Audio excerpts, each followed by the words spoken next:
Yesterday I had pork Milanese at a popular Italian restaurant, and it didn't quite hit the mark for me, so I am making myself some for lunch today.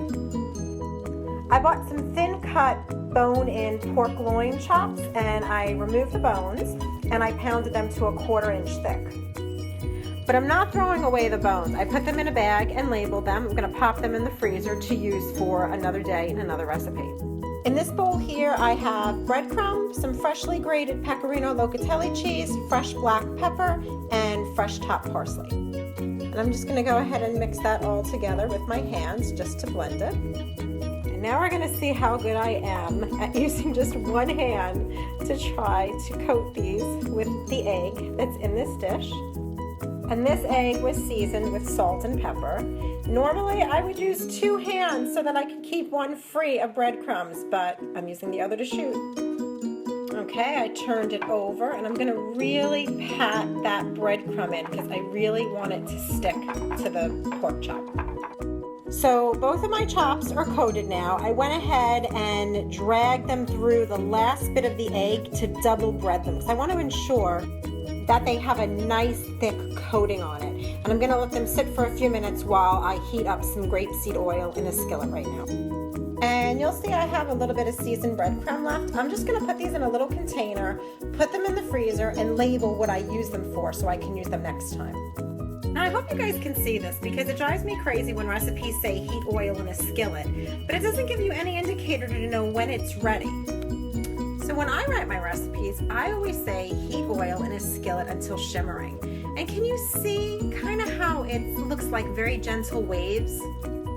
That means we're ready to go ahead and add our pork cutlets now.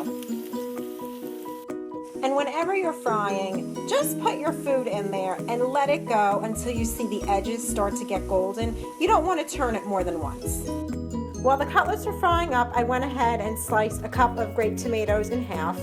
They are not in season here, but I did find organic ones from Florida at Whole Foods. And then I also found, normally you would use arugula in this recipe. It's not in season and I couldn't find any, but I did find watercress at the supermarket, and this is a hydroponic one from a farm in Virginia, so that's close by. Now let's take a look at our cutlets. These are looking nice on the edges, and oh, look at that. Oh, that's so beautiful. I can't wait for lunch. Our cutlets are done, and a lot of times people drain them on paper towels or a brown paper bag. I like to just put it on a rack like this because I want the oil to drain off, but I don't want the bottom of my cutlet or whatever it was that I was frying to get soggy. So this is a really nice solution. I'm gonna let the cutlets sit for just a minute, and I have my watercress. I'm gonna season it with a little bit of salt.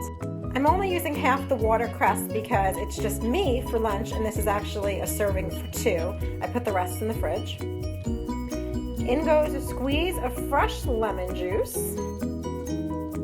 and a drizzle of extra virgin olive oil. I'm just going to go ahead and mix that up with my hands because, again, I'm just feeding myself today. I've got my cutlet on the plate. I'm going to top it with those watercress greens. And then, pardon my reach, sprinkle the tomatoes on top. And last but not least, I'm going to put a wedge of lemon that I will squeeze on it just before I eat.